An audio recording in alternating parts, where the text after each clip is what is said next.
Mr. Watkins, Chaz, I find it hard to believe that this is truly what you desire. I raised an eyebrow in disbelief. And why is that, Doc? While I understand the natural inclination for revenge, I must emphasize that it is a dangerous reaction that will undoubtedly have negative consequences for you. I turned my head slowly to the right, directing my gaze towards Amy, who had her head down, seemingly attempting to make herself inconspicuous during the ongoing conversation. After observing her for a few moments, I shifted my attention back to Dr. Carnes and noticed her feeble attempt at a friendly smile. I also couldn't help but notice the absence of any rings on her left hand. She was an attractive woman, closer to my age, but her actions over the past few weeks had been testing my patience. Well, Doc, I yawned, I am certain of my decision. I fail to comprehend how this could possibly work against me. I simply cannot envision such an outcome. Well, let's consider this. What Amy did was both selfish and wrong. Revenge, on the other hand, is not only selfish and wrong, but it is also a purely malicious act. Amy did not attack you. Seeking revenge would only convey to Amy that your sole intention is to inflict harm upon her in return, indicating a lack of love or concern for her or the marriage. I believe your presence here signifies that you do care. And I apologize, Doc, but you may have forgotten that I initiated the divorce proceedings. Remember, I am here because Old Faithful, a play on the name Loyal Old Man, the name of a geyser located within Yellowstone National Park, contested it and demanded consultations, which the court granted. Yes, however, we must collaborate to rebuild trust, and this will undoubtedly be more challenging if she loses faith in you. What if she decides that your attempt to hurt her is more than she can bear and chooses to walk away from the marriage? I smiled at her. That would appear incredibly hypocritical to me. What are your thoughts, Amy? If I were to engage in an affair with someone else, or perhaps even multiple individuals on multiple occasions, would you give up on our marriage, Mr. Watkins? The best form of revenge is to uphold your dignity and principles, rather than stooping to such a level and having an affair as a means of retaliation.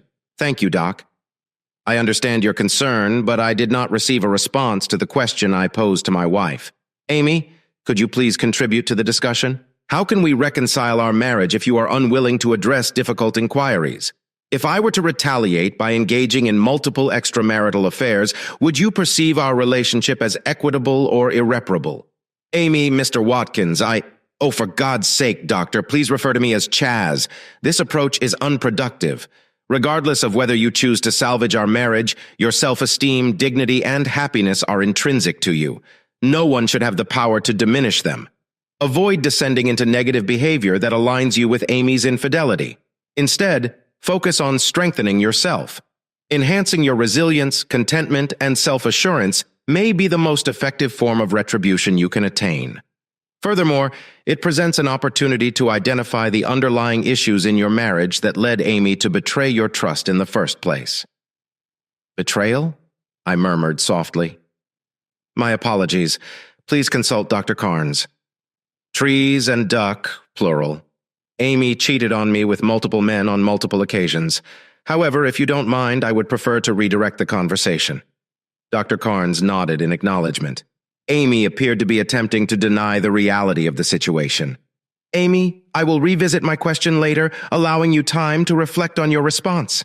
Doctor, you mentioned the importance of remaining positive and focused to discern the factors contributing to Amy's infidelity. We must ascertain the root causes of our marital issues that prompted her unfaithfulness, correct? Indeed, Chaz. Once we identify these factors, we can address them constructively and initiate the healing process to mend and strengthen your relationship. So, are you implying that Amy's unfaithfulness is my responsibility? Such language is counterproductive, Chaz. However, to some extent, yes, accountability lies with you. In genuinely fulfilling relationships, instances of infidelity are less common. I presented her with my most skeptical expression, but she paid no attention to it. A strong marriage requires the commitment of both partners to remain faithful and loyal. By identifying and addressing any issues that arise, we can increase the likelihood of maintaining trust and harmony. I was momentarily taken aback by this revelation and finally responded in a quiet tone, expressing my disbelief and skepticism. I apologize for my language, Doctor. Machinations, refers to cunning and deceitful tactics employed for hidden motives. I understand the meaning of the word, Chaz. However, I fail to comprehend why you believe there are any deceitful actions taking place here. Firstly, my unfaithful wife, who claims to want to repair our broken marriage, refuses to engage in this discussion. While two individuals should be working on the marriage, she is not one of them. Secondly, do you think it is fair to hold me accountable for her immoral behavior? Mr. Watkins, please refrain from interrupting. This is my session and I will have my say. If there were issues in our marriage, it would be appropriate for my loving wife to communicate them to me so that we could address them together. Don't you agree? She nodded, appearing somewhat embarrassed. Therefore, if she chose to take a proactive and healthy approach by discussing her concerns and desire to resolve our marital problems, and I ignored or dismissed her, then I would indeed be responsible for perpetuating those issues. Of course, if that were the case, she would have the choice to accept it or decide whether she wanted to end the relationship or continue working on it. As far as I know, she did not express any unhappiness. I am not claiming to be faultless, but she never communicated any dissatisfaction with our marriage that would justify her actions in sabotaging it. No, Doctor.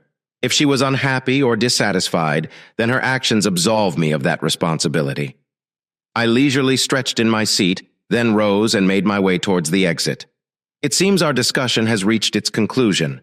Dr. Carnes, if you wish to continue assisting us, kindly leave me a message prior to our next session, explaining why I should continue to invest my efforts. Our shared existence thus far has been rather unremarkable and ordinary. Amy and I have been wedded for 2 decades. We first crossed paths in college during our freshman year, but did not immediately embark on a romantic relationship, as we were both involved with other individuals at the time. However, during that same year, we coincidentally encountered each other at a party and discovered that neither of us were committed to serious relationships. Consequently, we swiftly began dating. After a few months, I expressed my desire for exclusivity, but Amy declined. I gazed at her, expressed gratitude for the past few months, and wished her a contented life. She appeared perplexed. Chaz, wait, what's going on? Are you implying that if I refuse exclusivity, our relationship is over? Yes, Amy, that is correct. I am seeking a long-term partner, not merely a casual companion whom I must share. If it is not you, then I wish to be free to explore other options. But you can also date others, Chaz. I fail to comprehend why we must cease dating just so you can pursue others. We enjoy each other's company and have a fulfilling, intimate life. I am currently seeing a few men and still desire to spend time with you. You are likewise free to do the same. And if you happen to find someone special with whom you wish to pursue a serious relationship, I will not impede your path. I believed I had already found her. Amy, I apologize for wasting both your time and mine. Farewell. I did not resume dating Amy after that and spent the remainder of my junior year exploring relationships with others. Occasionally, we would cross paths at social gatherings, but I never engaged in conversation with her, let alone contacted her. In my final year of college, I found myself in a relationship with a stunning Asian woman whom I was seriously considering marrying. However, she informed me that she had been accepted into a graduate program abroad and would be leaving shortly after graduation. Despite my own feelings, I chose not to express them and instead helped her celebrate her achievement. Over time, I began to distance myself from her, but she appeared oblivious to my actions. To be honest with myself, it seemed as though she didn't even care. Eventually, a week after graduation, she departed. Although I occasionally received letters from her, that marked the end of our affair. Upon completing my university education, I secured a position at a prominent software development company and embarked on my professional journey. The job offered excellent financial prospects, and after 2 years, I was given the opportunity to join the sales team. Initially, I had been working in the development department, but my colleagues soon recognized my ability to effectively interact with clients, making me one of the few developers they trusted in such matters. Consequently, I swiftly transitioned into the role of implementation project manager and pre-sales assistant, providing technical and personal support to our account managers. Recognizing my potential, the vice president of sales predicted my success in sales, and she was proven right. In my first year as a salesperson, I exceeded my quota by 121%, resulting in substantial earnings. I found contentment in my job, owned a luxurious apartment, drove a new car, and generally lived the life of an unattached individual. I engaged in dating and casual encounters, yet remained dissatisfied. I yearned for a meaningful relationship, someone with whom I could share my accomplishments and life. After 2 prosperous years in sales, I unexpectedly crossed paths with Amy once again. She was working as a junior purchasing agent for the company I was presenting to, and she was part of the team evaluating our solution and proposal. To cut a long story short, we rekindled our relationship, and this time it seemed as though Amy was ready for commitment and desired an exclusive partnership. She had evidently undergone a transformation, and the chemistry between us remained strong. Consequently, I agreed to her proposal, and 18 months later, we tied the knot. After Pete departed for college, Amy and I encountered some friction. She became reserved with me and appeared to prefer being elsewhere. Our once lively sexual relationship had dwindled to nearly nothing. I began to question Amy's behavior and actions. She worked excessively and treated me unkindly. I have always been proactive in addressing issues, so I engaged a private investigator to uncover the truth. What events led us to this current situation? Mr. Watkins, this is Dr. Carnes. I comprehend your disappointment following our previous session, and I want to assure you that I am prepared to assist you and Amy. I genuinely do not hold you accountable for her choices and behaviors. I acknowledge that there may have been cracks in your marriage, but I agree with you that how Amy handled this is our primary concern. Please understand that my intention is for both of you to emerge stronger from this ordeal. I want to help you heal from the pain she has caused and guide you in coping with your new reality, whatever it may be. Please do not give up on me, Amy, or your marriage. I sincerely hope that we can find answers to my questions. Since Amy is currently staying with a friend and we are not communicating, I thought, why not give Doc another chance? Moreover, if I refuse to participate, I could potentially face contempt of court, which would require restarting the sessions from the beginning. Have the two of you engaged in any intimate moments since this all began? I gazed at Amy, who had remained in the same chair and position since our last session. After a brief pause, I replied, "No, Doc, we have not had any intimacy," still fixated on Amy, who adamantly avoided making eye contact with me or the consultant. "Chaz Duck, would you mind if I took a moment to directly address Amy?" She appeared cautious, but reluctantly agreed. "Amy, are you genuinely here to participate or not? It seems as though I am the one putting in all the effort. And as far as I am aware, I am not the one who deceived and cheated. I did not desire this situation. You brought it upon yourself. Either step forward and take responsibility, or I will put an end to this immediately. I apologize. I will make an effort to be more engaged. Yes, I am willing to participate. Excellent. The doc would like to understand why we are not engaging in a sexual relationship. Why don't you address this question, and then I will clarify any further information you require." "Certainly. I apologize. Well, Chaz refuses to communicate with me, and I am currently staying with a friend.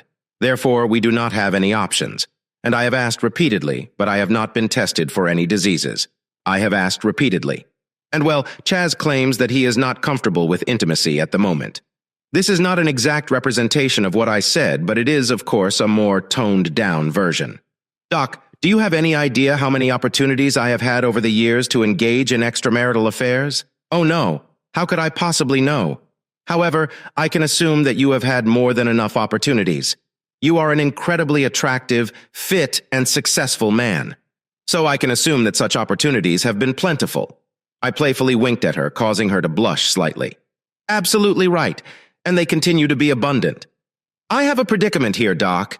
You see, if we set aside the utter dishonesty and selfishness displayed by Amy and the impact it has had on my love and attraction towards her, I cannot be intimate with her for 3 reasons.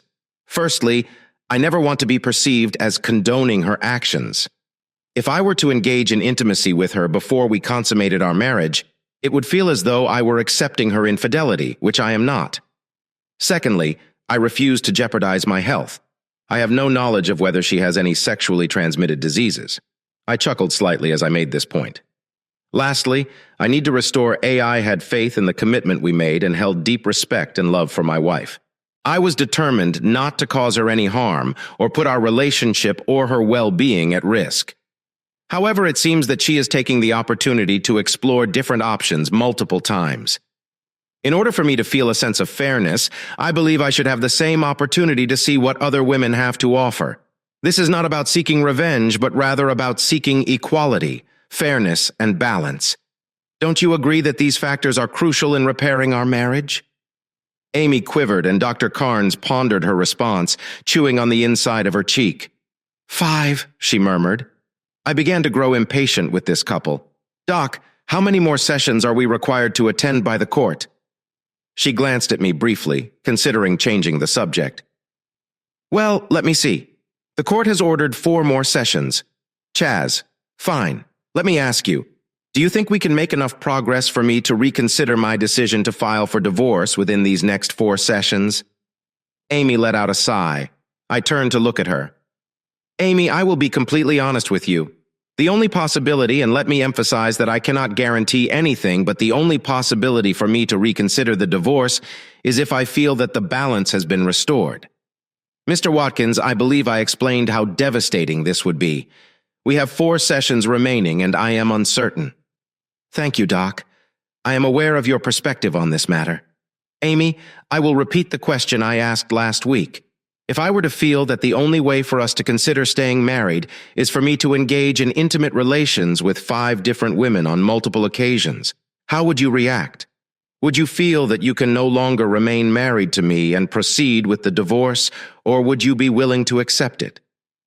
There was no response, only sobs after a few uncomfortable moments. I turned my attention back to Dr. Carnes. When we first started coming to your office a few sessions ago, Dr. Carnes, what did you believe was the most crucial aspect for successful counseling? Honesty, she replied. In order for us to make any progress, it is crucial that both of you are completely honest with me and with each other. Beverly, what are your thoughts? Did I speak honestly with you? Beverly's eyes widened slightly when I addressed her by name. Yes, I can confidently say that you were completely honest with me, Chaz. Thank you. And can you say the same about Old Faithful? Beverly looked thoughtfully at Amy, who appeared slightly less at ease. Honestly, I don't believe I can answer that question. Amy, you didn't contribute much during these sessions. As I reflect on it, I can't help but wonder. Yes, I feel the same way. Would it surprise you to learn that Amy is still being unfaithful to me? Beverly, her friend whom she lives with, is now her new lover. Amy huddled in the chair and began to quietly sob. Dr. Carnes appeared upset. What are the minimum requirements to successfully complete the remaining sessions to the satisfaction of the court? Beverly? Yes. I apologize. What did you say? Well, yes, I have the option to go to court at any time if I believe that continuing the sessions is pointless. And what do you suggest, Bev? I smiled. She carefully studied my face for a moment. Then a small, genuine smile began to form on her face as she looked me directly in the eyes and replied, I will promptly inform the court that I recommend ending the sessions and granting you a divorce. Amy started shaking and sobbing. Thank you, Bev. I reached out my hand and asked, will you contact me once our case is closed? I wish you were my first. Amy's eyes sparkled as she fainted. Count on it, Chaz. Make sure to subscribe to our channel so that your next partner doesn't betray you. And go ahead and listen to the next story because compared to it, this story is nothing. If you're under 18, don't even consider listening to the next one.